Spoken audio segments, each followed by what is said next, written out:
Buletin Didik 4 Disember bersama saya Zaiti Zubir. Assalamualaikum dan salam hormat. Pengurusan sekolah diminta untuk segera melaporkan kes jangkitan COVID-19 melibatkan guru dan pelajar. Menteri Kanan Pendidikan Datuk Dr. Razi Jidin menegaskan tindakan tegas boleh diambil terhadap pihak sekolah sekiranya didapati sengaja menyembunyikan kes yang dilaporkan. Kita amat ketat. Ini dalam konteks seperti mana yang ditanya tadi, sama ada sekolah yang cuba menyorok kes pun tak ada. Itu kalau kita dapati tindakan tegas akan diambil. Kerana apa? Kerana dalam konteks sistem pelaporan kita, setiap yang berlaku itu perlu dilaporkan segera. Jadi kita tahu apa yang kita akan laksanakan. Dan seperti mana yang berlaku di SSP sebagai contoh, saya sendiri turun 2 kali untuk melihat apakah pendekatan yang terbaik untuk menguruskannya. Sebab itu penting bagi sekolah-sekolah dalam Kementerian Pendidikan ini melaporkan segera. Dan setakat ini tidak ada kes-kes yang sekolah cuba menyorokkan. Jelasnya jangkitan masih terkawal di semua institusi pendidikan selian Kementerian Pendidikan Malaysia KPM. Dan dalam masa sama, pihaknya menyarankan pelajar yang layak divaksin segera mendapatkan imunisasi COVID-19. Untuk rekod, sejumlah 21 sekolah katanya masih terlibat dalam kluster aktif. Institusi pendidikan membabitkan 287 pelajar dan 179 murid tadika swasta yang berdaftar dengan KPM. Beliau berkata demikian mengulas penularan jangkitan COVID-19 di Sekolah Seri Puteri Cyberjaya dan beberapa sekolah di negeri Kedah. Terdahulu, Datuk Dr. Razi hadir pada majlis penyerahan sumbangan pendidikan digital ION Sayap Bagimu di Institusi Pendidikan Guru Kampus Darul Aman Jitra. Sementara itu, pembukaan sekolah secara selamat, teratur dan meneruskan pembelajaran secara bersemuka menjadi agenda terpenting KPM selepas berakhir 100 hari pembentukan Kabinet Keluarga Malaysia. Datuk Dr. Razi berkata penekanan turut diberikan dalam soal infrastruktur pendidikan termasuk bangunan-bangunan doif di sekolah. Alhamdulillah, hampir semua sekolah di seluruh negara telah dibuka, termasuk sekolah-sekolah rendah. Murid sekolah rendah di seluruh negara telah ke sekolah, kecuali di negeri Kelantan dan juga di negeri Sarawak. Selain daripada itu, penekanan kepada infrastruktur pendidikan juga yang kita ingin beri tumpuan supaya kita dapat pastikan anak-anak kita ini dapat belajar dalam keadaan yang kondusif. Ini termasuklah perancangan untuk sekolah-sekolah, bangunan daif di sekolah, ya, bangunan daif di sekolah. Dan juga satu lagi komponen yang kita sedang beri keutamaan adalah dewan terbuka. Ini untuk memastikan supaya anak-anak kita ini boleh gunakan dewan tersebut bukan sahaja untuk aktiviti kurikulum tapi juga aktiviti co-kurikulum. Sebab apabila berlaku COVID-19 ini, kita lihat terdapat banyak keperluan di sekolah-sekolah untuk diwujudkan dewan terbuka. Tumpuan turut diberikan terhadap usaha pengambilan 18,702 guru bagi menampung keperluan sedia ada. Universiti Teknologi Mara UiTM akan melaksanakan ekspedisi penyelidikan altitude tinggi di Annapurna Base Camp ABC Nepal bermula 10 hingga 21 Mac tahun depan. Misi kerjasama antara Fakulti Seni Bina, Perancangan dan Ukur serta Persatuan Alumni Universiti Texas itu akan disertai 30 kaki tangan dan pelajar dengan diketuai pensyarah fakulti berkenaan. Universiti hari ini dilihat sebagai institusi yang menerajui perubahan di mana hubungannya dengan dunia industri lebih erat terjalin. Kesatuan Eropah turut mentakrif semula peranan universiti melalui gagasan yang dinamakan The Knowledge Triangle of Research, Education and Innovation. Tambahnya, misi ekspedisi ABC itu contoh terbaik kerjasama melibatkan 3 pihak iaitu universiti awam, industri dan alumni. Selain berupaya merealisasikan program berimpak tinggi dan memberi manfaat positif terutama kepada pelajar, jalinan kolaborasi antara UiTM dengan Kathmandu Universiti Nepal juga akan memberi keberhasilan dalam pelbagai aktiviti jangka panjang. Kekurangan bukan ukuran kemampuan diri yang sebenar. Itu yang harus disemat dalam sanubari setiap individu orang kurang upaya OKU di negara ini untuk mempamerkan keupayaan mereka setanding dengan individu normal lain. Siang tadi berlangsung pameran hasil seni OKU bersempena sambutan Hari OKU Sedunia bertempat di Bangunan Plaza, Pusat Perubatan Universiti Melaya PPUM. Majlis dirasmikan oleh Ahli Dewan Negara mewakili OKU merangkap pengasas Persatuan OKU Sentral, Datuk Ras Adi Barakzi. Program anjuran Jabatan Perubatan Pemulihan PPUM dengan kerjasama Fakulti Filem, Teater dan Animasi UiTM bertujuan menggalakkan penyertaan dan pergaulan golongan OKU dalam komuniti. Jelas pengarah PPUM Profesor Dr. Nazira Hasnan, pihaknya sudah merangka pelbagai program untuk meminimalkan ketidakupayaan golongan OKU secara tidak langsung memberi kemudahan kepada mereka untuk menjalani kehidupan seperti manusia biasa. Beliau juga berharap dengan pelancaran pameran seni yang dihasilkan oleh pelukis dan pesakit OKU dari PPUM, ia dapat menjadi salah satu terapi kepada golongan ini. Seterusnya, membantu mempromosikan karya-karya OKU ke peringkat lebih tinggi.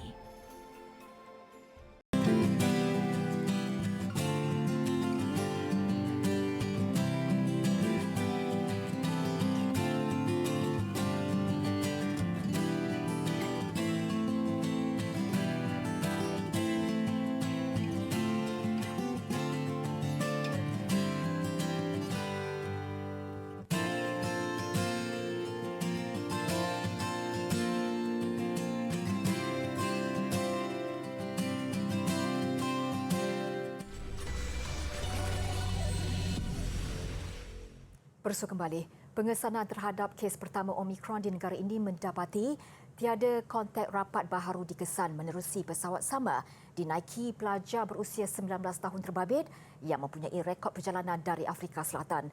Menteri Kesihatan Khairi Jamaluddin berkata hasil siasatan premis dikunjungi pelajar itu di KLIA juga hanya dikategorikan sebagai kontak casual. Confirm negative PCR. Tapi kita nak buat siasatan sikitlah sebab the case index ni dia buat pre-departure testing, dia buat on arrival testing. So kita tak tahu dia dijangkiti di mana dan CT value dia agak tinggi. Maksudnya dia kalau CT value dia dah menghampiri 30. Beliau terdahulu merasmikan persidangan Luka Global Asia Ketiga 2021 di Petaling Jaya, Selangor. Jelasnya lagi, bagi penumpang di 4 barisan hadapan pesawat serta 4 barisan belakang kiri dan kanan, hanya 2 orang dikategorikan kontak rapat. Kedua-duanya adalah warga asing. Hasil ujian saringan terhadap mereka adalah negatif, iaitu semasa ujian ketibaan dan ulangan sebelum diberi pelepasan daripada kuarantin. Untuk rekod, ujian pengesanan nilai kitaran ambang City diperoleh pelajar itu adalah tinggi, iaitu 26.68. Jualan keluarga Malaysia kali pertama dilaksanakan di Hulu Terengganu meriah dan mendapat sambutan ramai. Lebih 3,000 orang menyerbu lokasi jualan yang diadakan di Kuala Berang sejak jam 8 pagi tadi. Minyak masak, ikan dan ayam antara barangan yang paling cepat habis dijual. Tinjauan mendapati pelbagai jenis ikan yang dijual dengan harga RM2 selonggok kurang daripada harga pasaran habis dijual dalam tempoh sejam. Selain itu, ikan kembung dan selayang yang dijual RM8 sekilo berbanding RM10 harga pasaran turut habis. Minyak masak dijual murah 25 sen berbanding harga pasaran RM2.50 turut mendapat sambutan tetapi hanya boleh dibeli 2 paket seorang. Ayam standard dijual RM8.60 berbanding RM10.50 juga menjadi rebutan pembeli. Harga dekat sini berpatutan dan mampu milik lah. Boleh kata kebanyakan orang yang datang ni sebab kemungkinan barang-barang harga naik. Sekarang dekat sini kita boleh dapatkan dengan harga yang kita boleh beli. Kita harap kerajaan teruskanlah harga. Sebab sekarang ni macam musim sekarang kan kerja pun susah. Nak dapat harga macam ni memang susah lah. Harga semua dah naik. Kesianlah kat orang-orang yang tidak mampu tu lah. Memang untung di sini ya? InsyaAllah dapatlah kurangkan pembelanjaan sikit. Macam mana nampak harga barang ini? Nampak pada kuranglah sikit lah pada harga asal. Jualan keluarga Malaysia menawarkan harga barang keperluan harian 20 hingga 50% lebih murah berbanding tempat lain. Sekaligus dapat membantu rakyat berdepan kenaikan harga barang dan jualan keluarga Malaysia itu akan diteruskan sehingga isu terbabit selesai. Kampung Batu Putih di Kinabatangan Sabah meraih anugerah Perkampungan Pelancongan Terbaik Dunia. Ia julung kali diperkenalkan oleh Pertubuhan Pelancongan Dunia, Pertubuhan Bangsa-Bangsa Bersatu UNWTO di Madrid, Sepanyol. Menteri Pelancongan, Seni dan Budaya Datuk Seri Nancy Syukri dan Pengerusi Koperasi Iko Pelancongan Komuniti Batu Putih Abdul Sanih Nasri menerima anugerah pencapaian antarabangsa Kampung Batu Putih itu daripada Setiausaha Agung UNWTO Zurab Pololikashvili. Kementerian Pelancongan, Seni dan Budaya MOTEK dalam kenyataan berkata kejayaan Kampung Batu Putih adalah hasil usaha gigih pihak koperasi komunitinya yang mempunyai 350 ahli dan pemegang saham meliputi penduduk desa, nelayan dan petani yang menceburi ekopelancongan dan inisiatif pemeliharaan alam sekitar.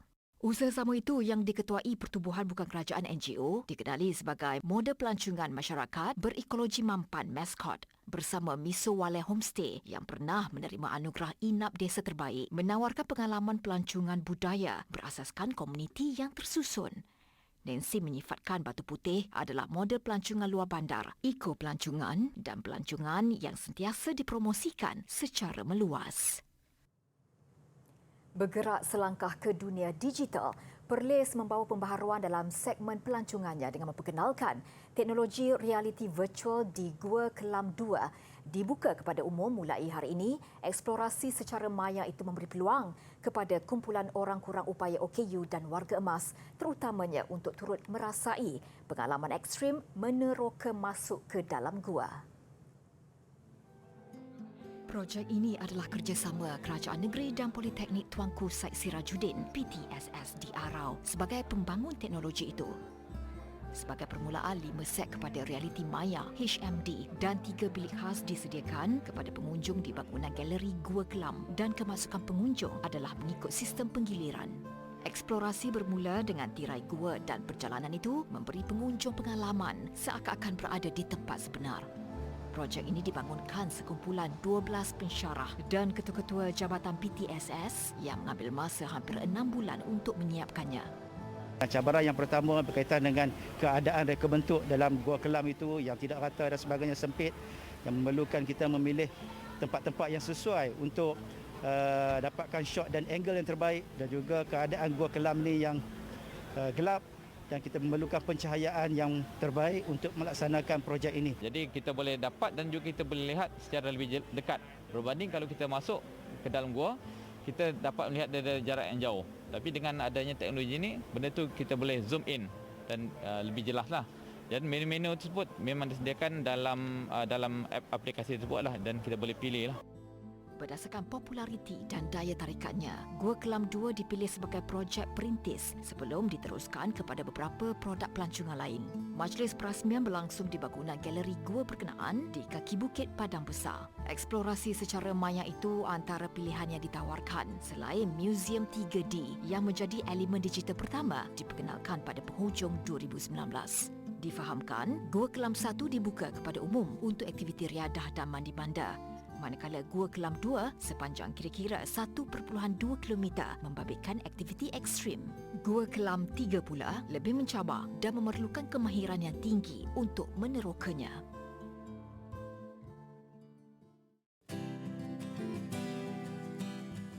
Tiga nama tempat di Kedah yang sering disebut secara yang salah.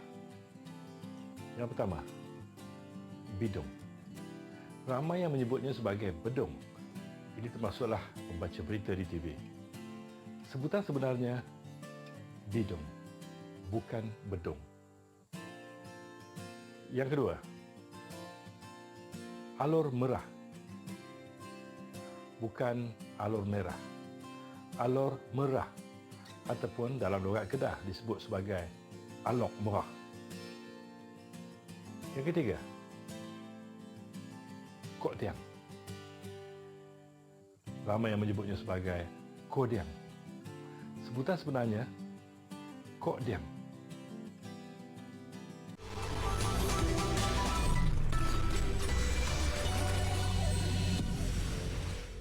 Yayasan Pelajaran Mara YPM menyerahkan sumbangan berjumlah lebih RM101,000 kepada pelajar dari golongan B40 dan asnaf di Parit Sulong, Johor. Sumbangan melalui program CSR pendidikan YPM itu bakal dimanfaatkan 115 pelajar. Dalam majlis yang berlangsung di Dewan Serbaguna Taman Industri Seri Sulong itu, 100 orang pelajar turut menerima bantuan bakul makanan dan bantuan tunai yang jumlah keseluruhannya RM20,000. Pada majlis itu juga turut disampaikan surat tawaran anak angkat YPM bernilai RM15,120 kepada 15 orang pelajar. Ia membabitkan pelajar dari 3 sekolah iaitu Sekolah Menengah Kebangsaan SMK Dato' On, SK Seri Maimun dan SK Seri Medan. Surat tawaran berkenaan diserahkan kepada pengetua sekolah yang terlibat. Mengambil inisiatif di bawah skim bantuan persekolahan SBP, YPM terpanggil untuk memberikan sumbangan kepada pelajar-pelajar B40 yang terkesan dan memerlukan. Skim ini diwujudkan bagi menyediakan bantuan secara on-off iaitu bantuan berbentuk peralatan, kelengkapan persekolahan, wang tunai dan berperanan dalam memastikan pelajar dari golongan pertengahan dan rendah mendapat perhatian sewajarnya. Sebuah ambulans lama diubah suai kepada kedai gunting rambut bergerak dengan hiasan dalaman yang tampak mewah. Kreativiti itu hasil sentuhan tenaga pengajar dari beberapa institusi Giat Mara di Selangor. Pengurus projek Muhammad Syafiee Muhammad memaklumkan bahawa idea gunting mobile van ini dicetuskan oleh pengarah Giat Mara Selangor Azizan Bidin. Seramai 10 tenaga pengajar melibatkan diri untuk mewakili Selangor dalam pertandingan Custom Car Challenge Giat Mara Malaysia 2021. Tenaga pengajar berkenaan memiliki kepakaran elektrikal, enjin, automotif, hiasan dalaman dan luaran serta dandanan rambut. Gunting mobile van atau kedai gunting rambut bergerak mengambil masa kira-kira 3 bulan untuk disiapkan. Ia mengetengahkan konsep moden klasik yang dilengkapi dengan peralatan canggih dan boleh memuatkan 2 pelanggan dalam satu masa. Proses penjurian masih dijalankan dan dijangka tamat pada 6 Disember sebelum keputusan pemenang diumumkan pada pertengahan bulan ini. Susulan konsert fizikal pertama BTS sejak pandemik yang berlangsung di Los Angeles baru-baru ini, Billboard melaporkan sensasi K-pop itu menjana lebih $33 juta melalui penjualan lebih 200,000 tiket. Ia melalui kehadiran fizikal penonton di stadium dan penstriman langsung secara maya. Menurut Billboard, konsert Permission to Dance on Stage yang berlangsung selama 4 hari bermula 27 November lalu juga siri persembahan terlaris di satu-satu venue dalam tempoh hampir sedekat. Konsert di SoFi Stadium itu juga adalah yang terbesar dalam sejarah penganjuran jelajah muzik di California dan kedua terbesar di Amerika Utara. Di luar Amerika Utara pula, ia adalah yang ke-6 terlaris dalam sejarah Billboard Box Score. Itu pun perbandingannya dengan 5 teratas membabitkan siri konsert yang berlangsung minimum 2 kali ganda lamanya. Lebih manis, BTS adalah artis bukan berbahasa Inggeris pertama dalam sejarah yang meraih lebih $20 juta hanya dalam satu penglibatan. Sebuah pusat beli belah di Dallas mengiktiraf pokok Christmas di premis itu sebagai yang tertinggi di Amerika Syarikat. Pihaknya juga berkongsi video time-lapse proses ia didirikan dan dipasang dengan perhiasan sambutan Christmas. Dengan ketinggian hampir 29 meter, pokok itu memiliki kira-kira 1,700 dahan. Kemuncaknya diletakkan perhiasan bintang setinggi 3 kaki yang dipasang menggunakan kren khas. Ia turut dikelilingi 450,000 lampu LED yang berkelip mengikut rentak muzik. Manakala 10,000 perhiasan lain digantung secara manual. Proses menyiapkan pokok ini mengambil masa 48 jam dengan tenaga kerja 50 orang.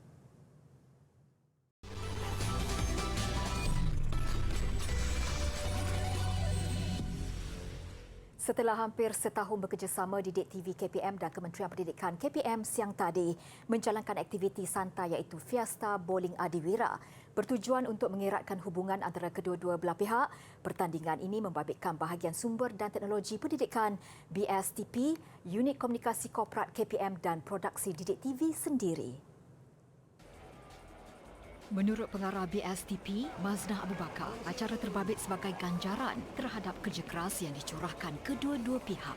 Dan ini adalah penting untuk mengeratkan lagi tali silaturahim antara Kementerian Pendidikan Malaysia dan juga Media Prima di bawah satu agenda utama iaitu Didik TV. Jadi saya sangat-sangat merasa seronok dan saya rasa ramai antara peserta-peserta daripada Kementerian Pendidikan Malaysia dan juga Didik TV amat-amat seronok hari ini. Setelah hampir setahun, pihak KPM dan pihak Didik TV bekerjasama dalam mengusahakan saluran Didik TV. Kami berharap acara ini dapat mengeratkan lagi hubungan antara pihak KPM dan pihak Didik TV dalam menghasilkan rancangan-rancangan yang terbaik untuk pelajar-pelajar negara kita. Pertandingan bertemakan Adiwira ini menggalakkan peserta tampil dengan busana atau pakaian ala-ala superhero. Setiap kumpulan juga diwakili dengan 4 peserta dan lebih menarik cabutan bertuah turut diadakan. Skuad bola sepak Seri Pahang FC membuat rombakan besar-besaran bagi menghadapi saingan Liga Malaysia musim depan dengan melepaskan 14 pemainnya musim ini, termasuk Ketua Pasukan Muslim Ahmad dan 5 pemain import. Seri Pahang FC membuat pengumuman itu menerusi akaun Facebook miliknya. Selain Muslim, pemain tempatan lain ialah Helmi Eliza Ilyas, Faisal Rosli, Fazli Mazlan, Zazril Naim, Izani Saleh, Aris Hazri Juhari, Hazri Rozali dan Faizal Rani. Faisal yang merupakan pemain paling lama dalam pasukan membuat keputusan mengucapkan selamat tinggal selepas 9 tahun menabur bakti.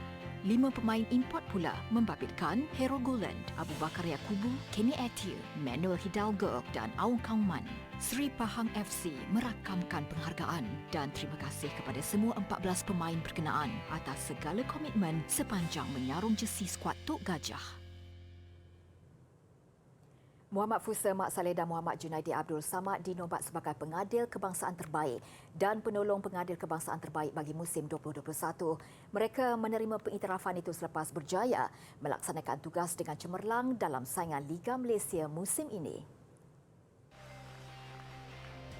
Fusa dan Junaidi dipilih sebagai pengadil dan penolong pengadil kebangsaan terbaik dalam satu majlis makan malam di Shah Alam semalam.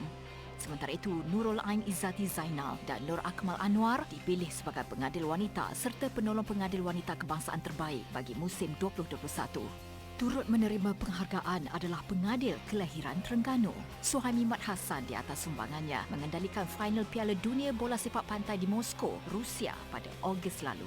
Suhaimi turut menerima siji penghargaan bersara bersama 3 lagi pengadil iaitu Ku Alauddin Ku Muhammad, Ismadi Ibrahim dan Busrah Eri Azman Ismail. Secara keseluruhannya, Persatuan Bola Sepak Malaysia FAM berpuas hati dengan prestasi pengadil dan penolong pengadil bagi saingan Liga Super dan Premier musim ini. Bagi musim 2022, FAM merancang untuk menganjurkan lebih banyak aktiviti melibatkan pembangunan dan pemberkasaan pengadil di pelbagai peringkat, termasuk seminar tahunan yang merangkumi ujian kecergasan. Seorang lelaki yang pernah berkhidmat dengan tentera udara Chile, Sebastian Alvarez, menjadi manusia pertama yang terbang ke dalam kawah gunung berapi. Tindakan berani Alvarez itu melalui gunung berapi Villarrica di Chile. Gunung berapi Villarrica mempunyai ketinggian lebih 2,800 meter dan terletak kira-kira 700 km dari Santiago. Aksi wingsuit Alvarez bermula dengan terjunan bebas daripada sebuah helikopter pada ketinggian lebih 3,300 meter.